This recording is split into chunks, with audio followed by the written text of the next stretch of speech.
Okay, thank you everyone for coming. This is the affiliate ethics and affiliate marketing session, continuation of last time at Boston, where we had a very good discussion. One of the things we left there with was the question of where do we draw the line, and today's discussion is that line. We've got a cross-section of the industry up here next to me. We also have very well-known people in the audience, and I thank you all for attending, because your views and your opinions are what makes this industry an industry. I mean, if you look at Vegas, Vegas is a great example for our discussion today. 20, 30, 40 years ago, Vegas was a dream. Everyone who's lived in Vegas back then and has seen the transformation said Vegas back then was so much better than it was now. And it's because it's lost its soul. What's its soul? The companies that have come in to Las Vegas and taken it over and made it into a commercial entity as opposed to a place to unwind, to gamble, to have fun, to do everything. Yes, we still do it, but the profits have taken precedence over experiences. An example, I checked into my room, they asked me if I wanted to upgrade to get a better view for $20. And I said, well, I actually paid in advance, and I registered back in September. Why are you going to try to upsell me on something when I've already paid for it? And immediately the salespeople at the counter at the front desk started telling me all of these things. No, you have to upgrade and all of this. And fine, the economy is bad, but customer service, what happened? We love this hotel. The bed was comfortable, the rooms were nice, the smoke wasn't here. Everyone was smoking, but the air was fine. And now it's not so nice. And it's kind of business as usual. They look away and they start doing other things. It's not that much better than it was before. Now, the correlation, of course, is to affiliate marketing. Affiliate marketing started with, let's take Commission Junction as an example.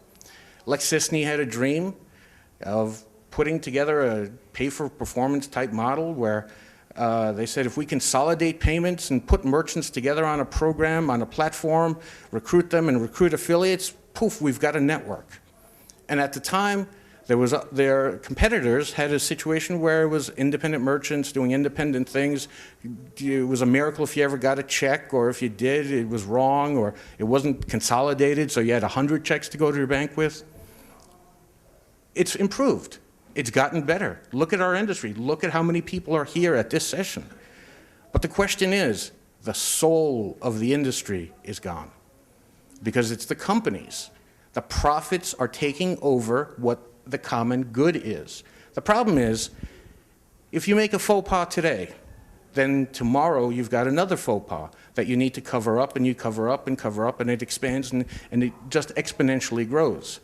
What ends up happening is the wrong way of doing things becomes business as usual. And when business as usual is wrong, it's wrong for our industry. It's wrong for our image. It's wrong for our growth.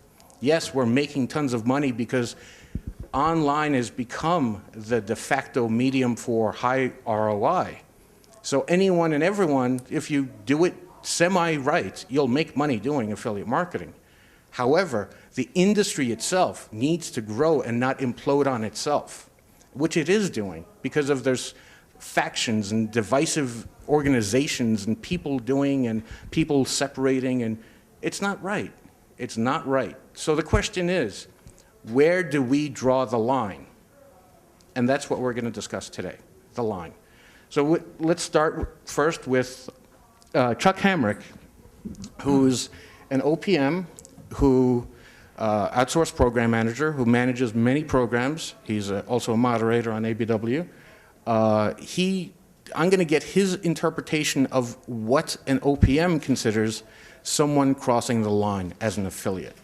Chuck? Well, in my opinion, and being an OPM meaning I manage other people's programs.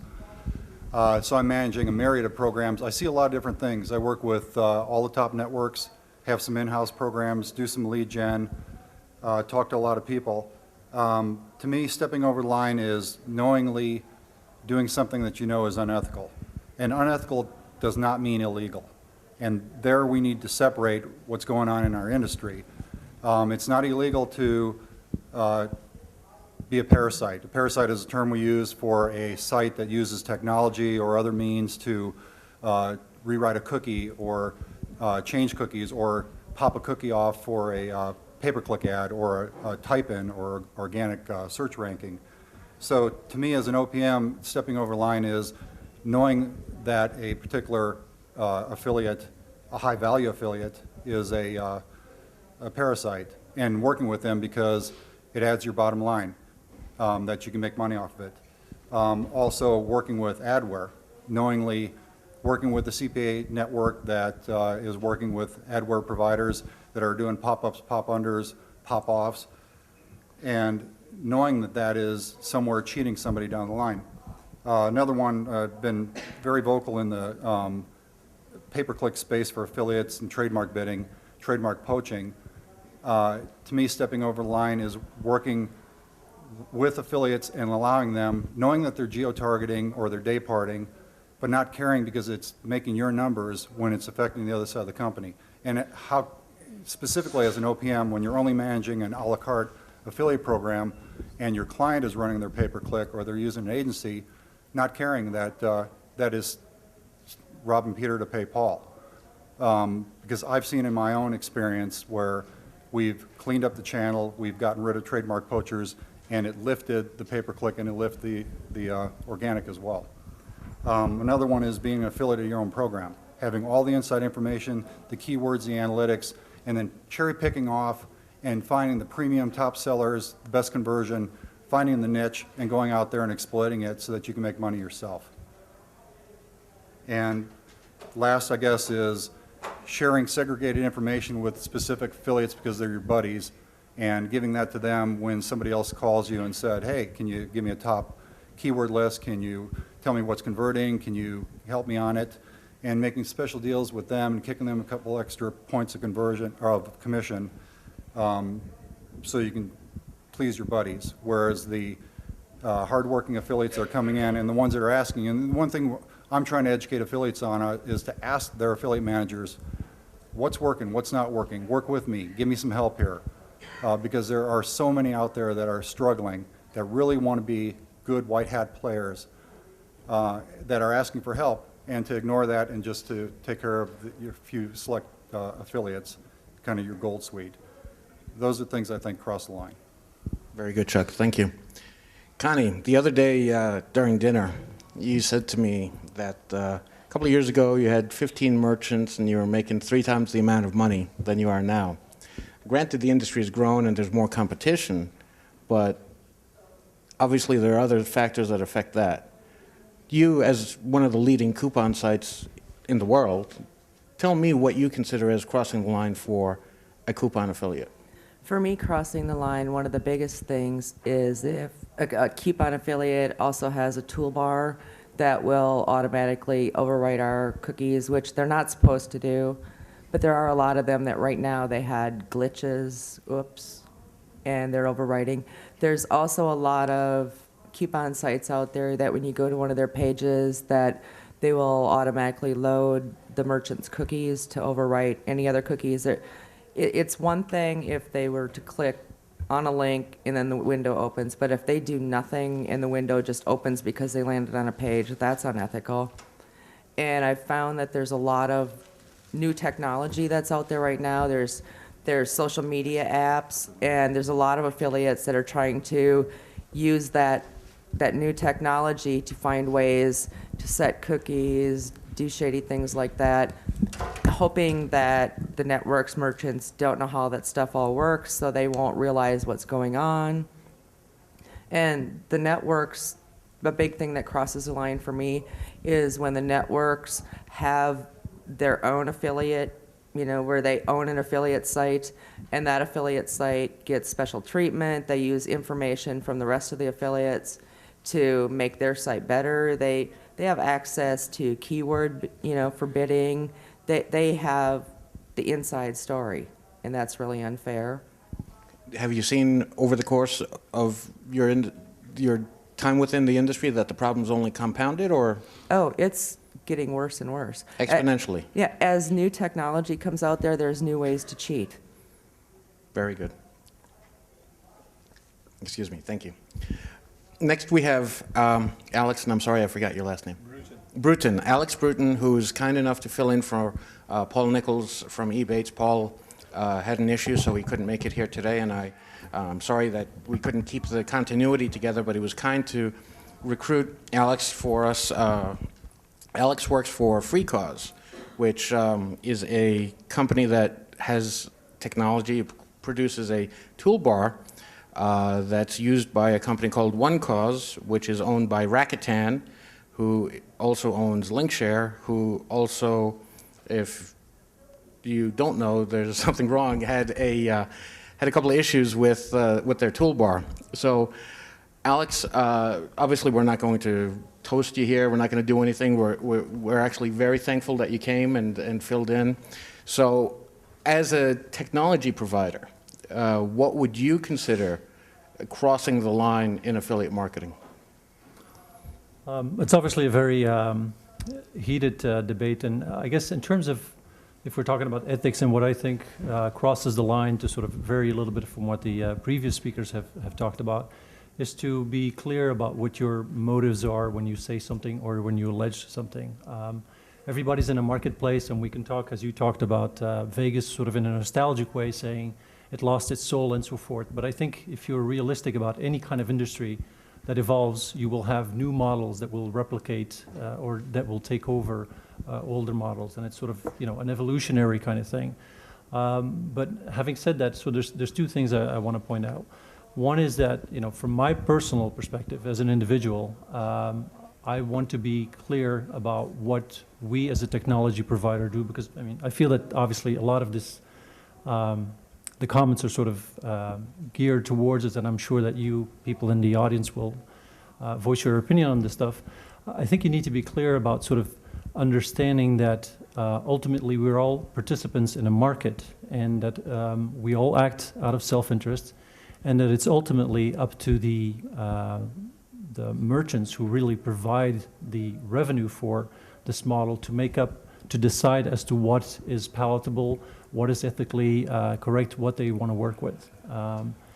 So that's, you know, in a nutshell, sort of so to answer your question more directly, but I thought it was worth sort of providing some framework around it, is that we, as a company, do not want to create any kind of tool that does not do what it says it does. So very specifically, to talk about the 800-pound elephant in the room, we are not, we have no intent to overwrite affiliate cookies if that is what we say the technology does or doesn't do. In other words, if we say that the technology does not overwrite affiliate cookies and it does so, that is because it, you know, it's an unintended consequence which will be corrected as soon as we are brought aware of it.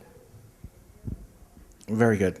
We'll continue that after Brian, who Brian, who represents ShareSale, which is the affiliate choice network, if you would, of as being a company that specifically does not endorse or allow toolbars or unethical affiliates to begin with, and have a very stringent screening system. It's kind of difficult to ask him where he draws the line, because he's already drawn the line, and he's actually set a standard as a network. But I'd love to hear where Brian considers, as the odd man out in the network arena, as where he draws the line. Thank you, Haiko. You're welcome, Brian.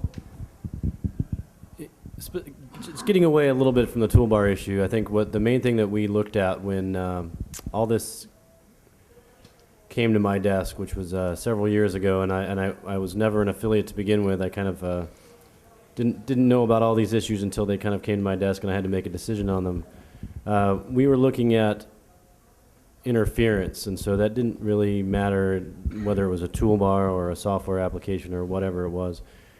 We were looking for interference and how that played into our ability to reasonably track a transaction.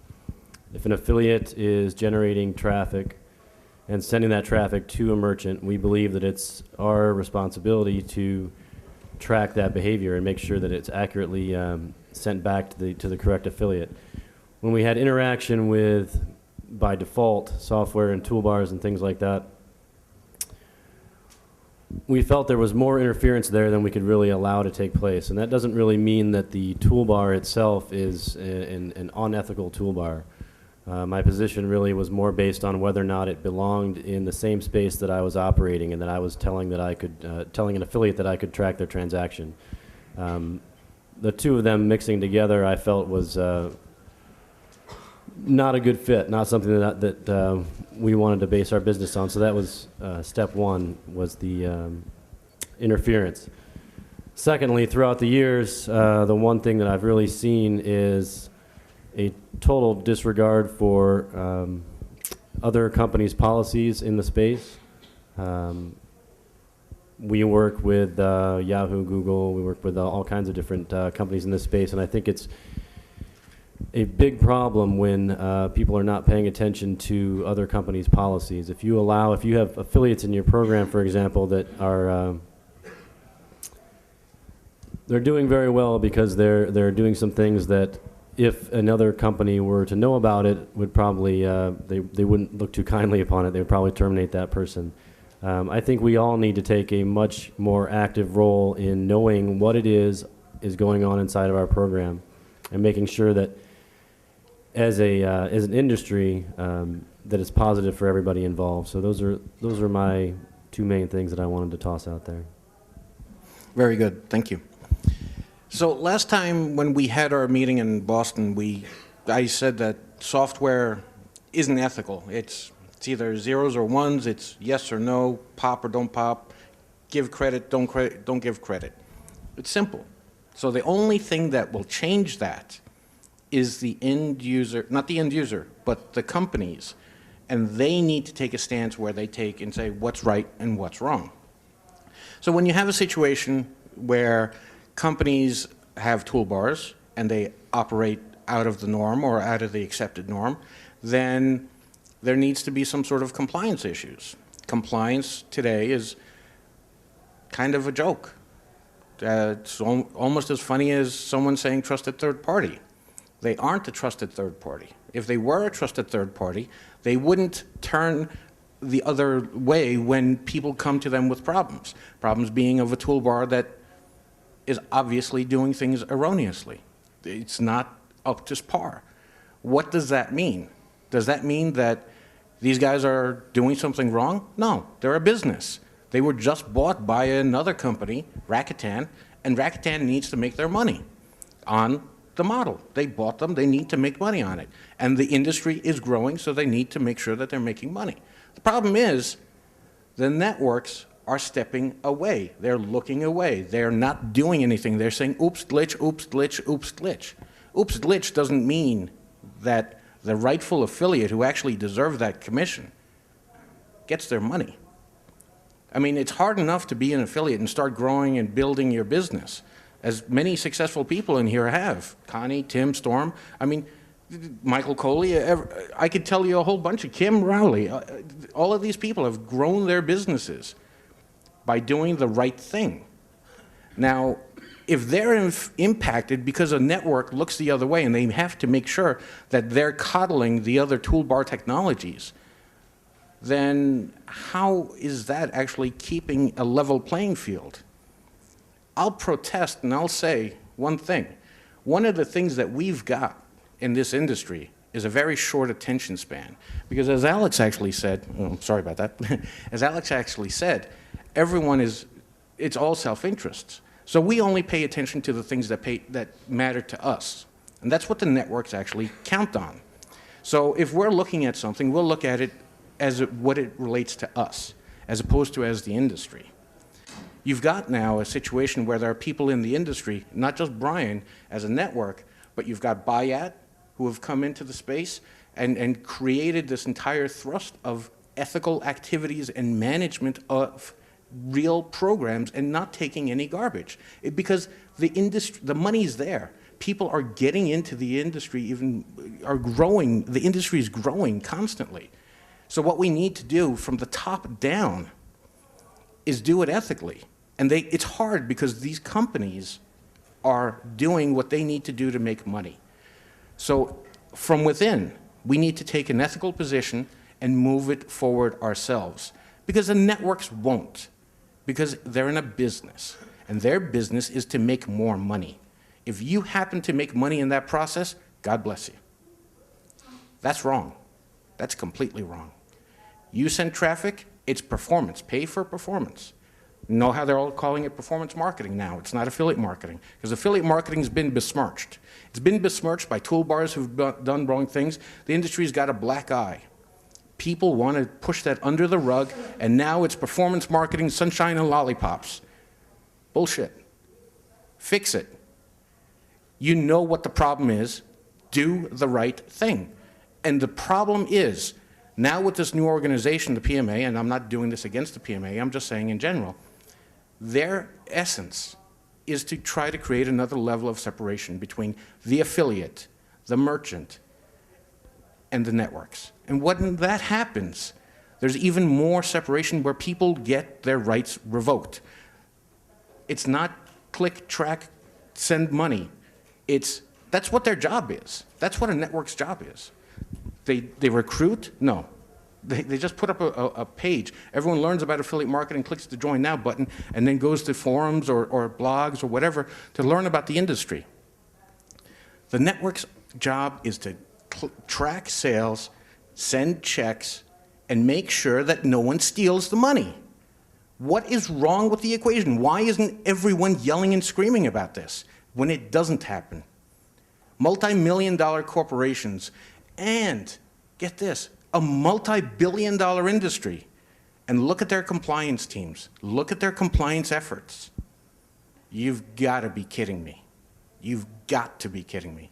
And the fact that you all are being taken advantage of, because you're only seeing your little scope. And that's what they're doing. They're limiting the time with each and every single one of you so that it's, here, put your affiliate tracking, your affiliate support on Twitter. This way there's no history of it.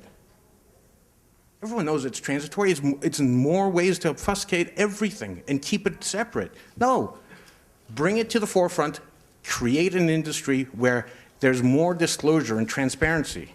That's what's needed, not more levels of separation. So with that, I'd like to ask everyone here to please ask our esteemed panel any questions that they may have about the industry and moving forward ethically. John Hosch? Hi. I have a question. I don't have any toolbars or anything like that in my program because, frankly, it's not in my interest to have the wrong people compensated. I know that selling things is hard work. Providing new content, especially the internet as big it is, to be original is hard. And I want to see the right people get compensated, and that's the best way to grow my business. The question is, why would anyone see it differently? Because it's easier to deal with 10 specific affiliates than 1,000 affiliates and try to recruit and motivate and get them to be productive. That's why. And it's an easier business model. Yes, John from... John Gilbert Jupp, Affiliate Program Advice. Forget the position of the networks, forget the position of individual retailers, forget what affiliates do. This is self-interest now. We all have one particular issue over technology improvements, and that's the operating systems we use, the browsers that we have, because a lot of the new technology stops cookies dead. What are you, as representatives of the affiliate marketing industry, doing in your respective roles to ensure that commissions by affiliates are protected when the browser that the customer uses can block the very cookie that we rely on? Cookies are dead. What new technology have you got to preserve our commissions? I'd step in on that a little bit. In or on? I'm sorry? In or on? I would say that I would disagree a little bit on the sense that cookies are dead. I understand your point, and certainly the technology that's going on, that's something that is a core thing that not only not wanting to speak for the other networks in the room, I think everybody's looking at that issue as well. We have a lot of data. We have a lot of things that we monitor. I can't tell you exactly what we're doing in terms of what would happen if there were no cookies involved or how we would go about our business, but it's not something that we're ignoring. I don't think it's anything that any company is ignoring. We do take a big interest in that, obviously, because as you've heard before, I mean, we have to track this transaction in order to have a company at all. That's our task and our job, and so it's something that we're looking at. I don't think that it's near the level that you've suggested, but I certainly appreciate what you're saying, and that's stuff that we are looking at. Alex, do you want to answer that on a technology standpoint? Because your commissions would be lost too. Yeah, so, I mean, forgive me, I'm not a technologist, so I don't have any sort of way to estimate how big of an issue that is. I have not heard it come up in our company as being a major issue, but having said that, obviously, you know, it hurts us as much as anybody else. If our customers ultimately can't get credit for the affiliate commissions that they're entitled to. Right, it would actually invalidate your toolbar because you couldn't you couldn't read the cookies that were set. You couldn't set any cookies. You couldn't even create any session cookies to track your own sales. No, absolutely, yeah. So, I mean, I came into the affiliate business about 1.5 years ago, and I had a payments background, online payments, and I was personally, just as a side note, surprised that the amount of, you know, in payments, you don't lose transactions, whereas in the affiliate world, it still seems to be an issue that comes back time and again. And well, actually, while I was doing some testing on your toolbar, I saw at one specific site about 40% of the links didn't even click and redirect to the merchant site.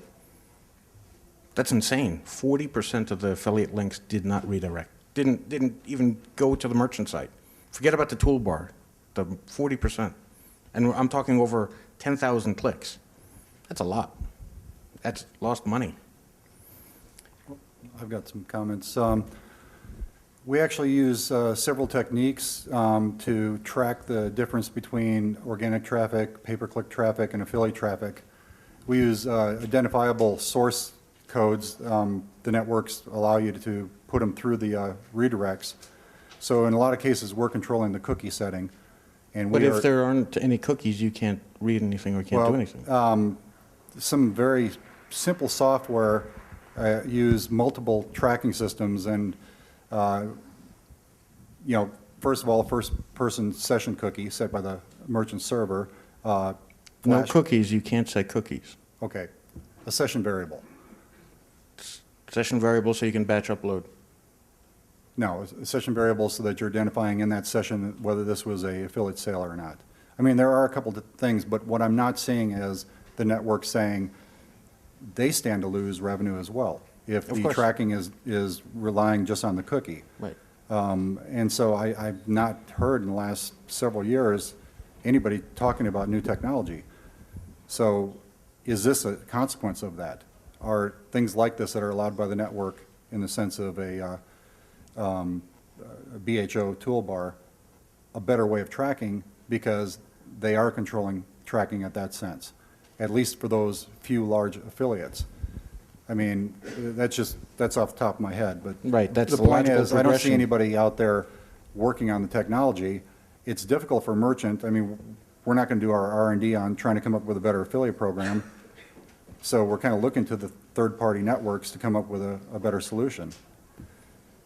And I don't think it's going to happen. I just don't see any progress being made on it. Okay. Anyone else? Question? Yes, Brooke. Good to see you, Brooke, by the way. Thanks, Haiko. It's nice to see you. Thank you. Happy belated birthday. Thank you, sir. So this may or may not be tangential to an ethical question, but one thing that's been around for years and seems to be increasing, at least in frequency from my perception, is a negative attitude toward coupon sites. The short argument is that coupon sites take commissions for sales that quote unquote would not have happened anyway, or sorry, rather would have happened anyway. I imagine everyone on the panel is fairly friendly toward coupon sites, as we are as an agency. we actually really like working with them for a number of reasons. And I think that they add a lot of value. But this attitude, which I think is out there and is going to become increasingly prevalent, can lead to reduced commissions, can lead to removal of coupon sites from programs, et cetera. What's your guys' take on that, and where do you see things going in the future? I really think that the way the economy is right now, that a lot of the merchants are going to start getting more desperate, and I think they're going to be wanting coupon sites to be posting them. Yeah, I would say the one thing about that, I haven't heard too many merchants telling me that they were 100% against coupon sites. I've heard a lot of things that they didn't like the practice of noticing in their own logs, for example, that a consumer would come looking on their store, end up in the middle of the cart process, and then go off and search for that specific word and the word coupon. I think that really was where I've seen the most pushback from merchants, and that's something that honestly I think we've all had a responsibility in training the consumer to go off and look for that. A large percentage of internet shoppers are doing so because they know that they can get the best deal or a better deal than they can anywhere else. They know that they have the information out there, they have their search bar, they've got multiple merchants within the fingertips, those kind of things. So I don't know that it's necessarily the couponing that's a negative, it's the practice of what the consumer has ended up doing. I know several merchants that are rewarding coupon affiliates for bringing in things that are bringing in new customers as opposed to working on bringing in repeat customers. And there's a few things that you can do as a coupon site to try and focus on one or the other. And the one is what Connie alluded to earlier. I mean, there have been a lot of coupon sites that have kind of stuffed their keyword pages to make sure that they rank really highly for a specific term with the word coupon. That's great for a kind of short-term look at things if you're a coupon site and you're looking to make money off of that search term.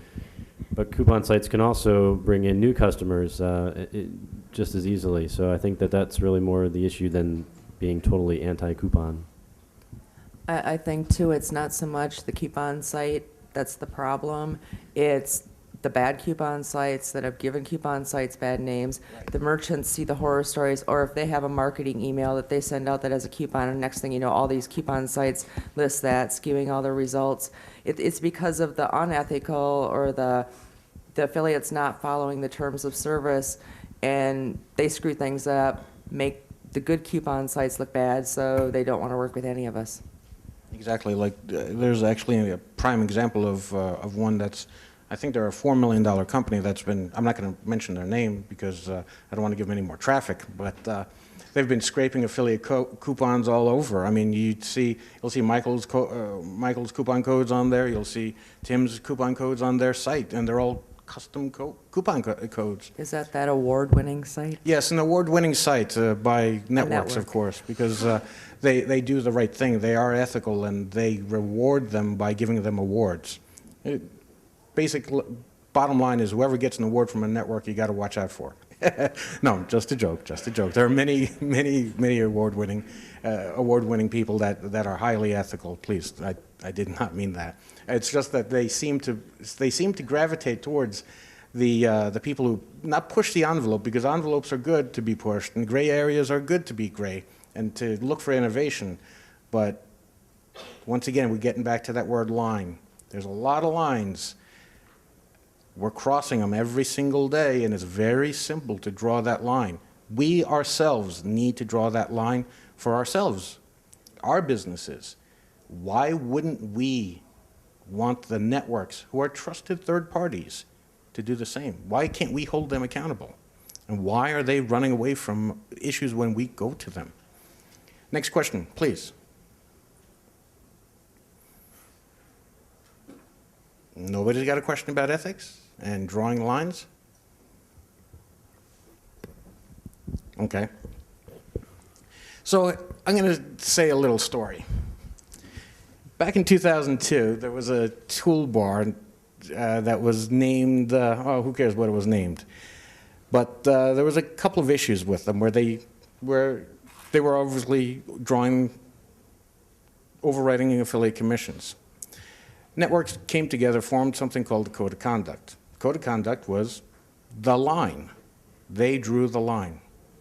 It said, here's what you're allowed to do, here's what you're not supposed to do. And they released it. And problems still happen, consistently. Still to this day. Last December, all the time. So the problem with the drawing of the line, and this will hopefully lead us to the next one, is now that the line's been drawn, what are we going to do about it? Obviously, the networks haven't done anything about it because the problem's still out there. So the question is, what are you going to do about it? Thank you.